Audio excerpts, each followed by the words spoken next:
Hi there, this is Jeanette Comerford for Whimsy Stamps, and my video today features a framed card that I made using one of the July 2016 new release images. This is Ellie and Friend, and so this was colored with Copic markers, and I did a little background coloring with Prismacolor pencils.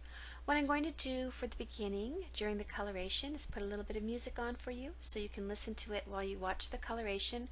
I've listed all the numbers of the markers that I used on the screen so you can follow along, and then after the coloration process I'll come back and share how I created the framed part of the card.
some Nina cardstock and cut out this frame for the card. You can see it here. And then I took some foam tape and I doubled it up so it's a double thickness, and I'm just going to put it along every edge of the frame using my scissors to snip it off. You could have also turned this into a shaker card if you wanted by putting some clear acetate in between the foam and the frame, but I didn't want a shaker card this time. So now I have my card base. It's an A2 size card base. I'm just going to take that frame. I'm going to use some post-it tape to hold it in place. I'm going to add some adhesive to the back of my colored image and pop it into place exactly where it needs to be. So now I can take off the backing from that foam tape and place the frame over top. And everything is perfectly positioned this way. I die cut the word friend. This is a Whimsy die. I added a little bit of post-it tape to the back here so I could keep it inside the paper. It makes it easier to do this step. And then I just took some Prismacolor pencil and some Gamsol, and I just blended it from the bottom up, and it gave a little bit of an ombre effect. So you kept most of the color down at the bottom. Just trying to decide where I want to put it. Because I felt the sort of side of the card was a little empty, I did end up taking some ribbon, and I used my little craft knife here to make a place to tuck the ribbon in on either side. And I was lucky I didn't tear anything. I should have thought of this step prior to sticking everything down. And I used a little bit multi-matte media just to make sure that it stayed down well. And I'll use some multi-matte media to place the sentiment here. And then just to finish off the card, I used some sequins. This is a little pack. I've linked all the products below. It has like an assortment of sequins, small ones, large ones, different colored ones. And I think it's so pretty to have different sizes on your card.